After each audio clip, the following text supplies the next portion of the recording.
Di puncak gedung pencakar langit Jakarta, di dalam kantor yang lebih besar dari sebuah apartemen studio, Adrian Wijaya menatap layar tabletnya dengan kening berkerut. Grafik, angka, dan laporan keuntungan dari Nusantara Games Group konglomerat F dan B miliknya semuanya menunjuk ke atas. Semua, kecuali satu.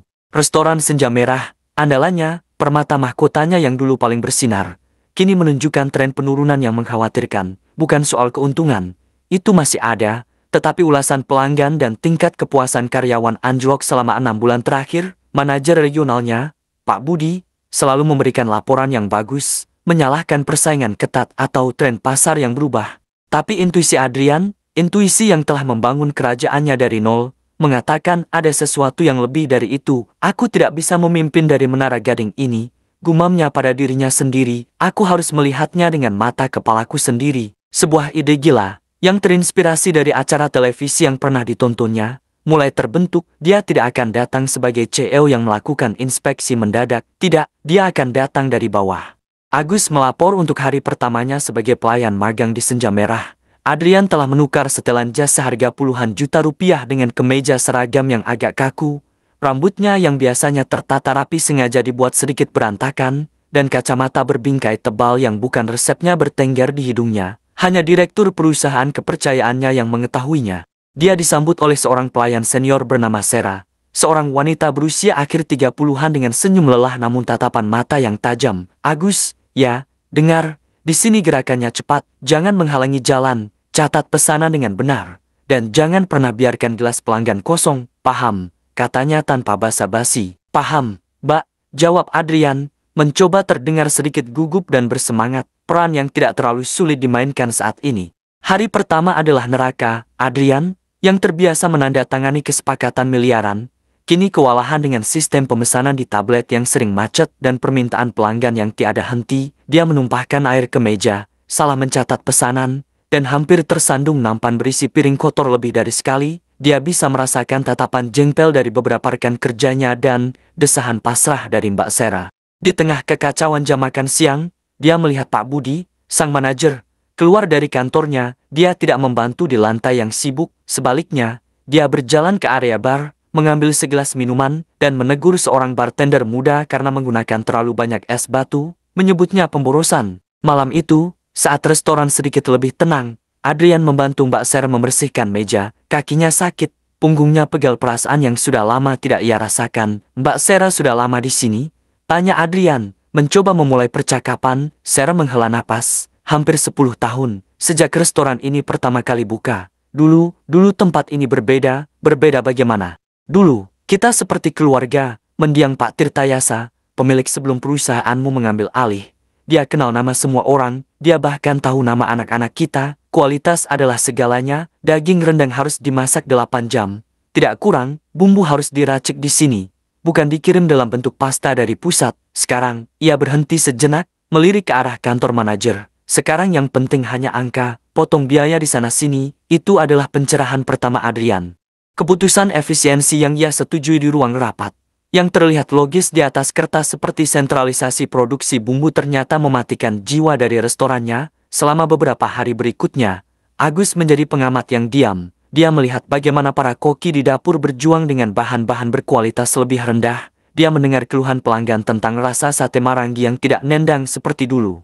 Dia melihat Rian, seorang petugas dapur muda yang penuh semangat, dimarahi oleh Pak Budi karena mencoba menyarankan metode memasak yang lebih baik, yang dianggap terlalu lama dan boros. Puncaknya terjadi pada hari Jumat malam. Restoran penuh sesak, sistem pemesanan akhirnya benar-benar mati, pesanan harus dicatat manual, menyebabkan kekacauan total antara pelayan dan dapur. Seorang pelanggan setia, seorang bapak tua yang Adrian tahu telah menjadi pelanggan sejak hari pertama, memanggil Agus ke mejanya. Mas, kata bapak itu dengan suara kecewa, saya sudah makan di sini selama bertahun-tahun. Dulu, iga bakar madu di sini adalah yang terbaik di Jakarta. Sekarang lihat, ia menunjuk piringnya, keras, dan bumbunya terasa instan. Apa yang terjadi dengan tempat ini? Hati Adrian mencelos. Ini bukan lagi tentang angka di laporan, ini adalah warisan kulinernya yang sedang hancur. Tepat pada saat itu, dari dapur terdengar suara teriakan. Pak Budi sedang memarahi Mbak Sera dengan kasar di depan semua orang. Ini semua karena kamu tidak bisa mengatur stafmu. Kekacauan ini tanggung jawabmu. Hardik Pak Budi, ini bukan salah staf, Pak. Sistemnya mati, kita kekurangan orang, dan jangan banyak alasan, potong Budi. Mungkin saya harus mulai memecat orang yang tidak kompeten.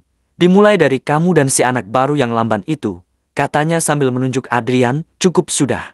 Adrian meletakkan buku catatannya dengan tenang di atas meja. Dia berjalan ke depan, melewati para pelayan yang terkejut, dan berdiri di antara Pak Budi dan Mbak Sera. Saya rasa tidak, kata Adrian dengan suara yang tenang namun penuh wibawa, suara yang biasa ia gunakan di ruang rapat dewan direksi, bukan suara Agus si pelayan magang. Pak Budi tertawa sinis. Kamu siapa mau ikut campur? Adrian melepas kacamatanya, dia menatap lurus ke mata Pak Budi. Keheningan perlahan menyebar saat beberapa staf senior mulai mengenali wajahnya dari foto-foto perusahaan. Nama saya Adrian Wijaya, katanya dengan jelas, dan pertanyaan yang sebenarnya adalah, Anda ini siapa berani menghancurkan restoran saya? Wajah Pak Budi berubah dari merah karena marah menjadi pucat pasi. Mbak Sera menutup mulutnya karena kaget, sementara Rian dari dapur menjatuhkan sendok yang dipegangnya. Pak Adrian, saya tidak tahu, gagap Budi. Tentu saja Anda tidak tahu, lanjut Adrian, suaranya kini dingin. Anda tidak tahu bahwa sistem pemesanan ini sudah rusak selama 3 bulan. Anda tidak tahu bahwa para koki berjuang dengan bahan baku kelas 2 yang Anda pesan untuk menghemat beberapa ratus ribu rupiah. Anda tidak tahu bahwa Mbak Sera dan timnya bekerja dengan jumlah staf yang tidak memadai setiap malam. Yang Anda tahu hanyalah angka di laporan Anda, sementara jiwa dari tempat ini mati perlahan-lahan. Adrian berbalik menghadap seluruh staf, dan untuk kalian semua, katanya, suaranya melembut, saya minta maaf. Saya minta maaf karena terlalu jauh dan tidak mendengarkan. Kalian adalah jantung dari senja merah, dan saya telah mengecewakan kalian. Dia menatap Mbak Sera. Mbak Sera, mulai besok, Anda adalah manajer pelaksana di tempat ini. Laporkan semuanya langsung kepada saya. Rian, panggilnya ke arah dapur. Saya ingin mendengar ide-ide masakanmu itu. Dan untuk Anda, Pak Budi, tim HRD akan menghubungi Anda besok pagi. 2 bulan kemudian, Adrian duduk di meja yang sama di mana pelanggan tua itu mengeluh. Restoran senja merah kembali ramai. Tetapi kali ini dengan energi yang berbeda, energi positif dan penuh semangat. Di depannya terhidang sepiring iga bakar madu, asapnya mengepul, aromanya kaya, dan saat ia menyantapnya, rasanya persis seperti yang ia ingat dari masa kejayaannya.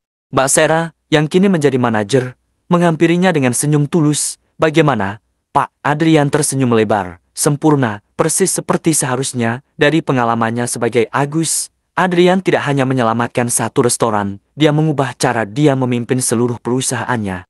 Dia menetapkan program CEO Mendengar, di mana dia dan para eksekutif puncaknya secara rutin akan bekerja di garis depan bukan untuk memata-matai, tetapi untuk belajar, mendengarkan, dan mengingat bahwa di balik setiap angka keuntungan, ada orang-orang yang bekerja keras dan jiwa yang harus dijaga.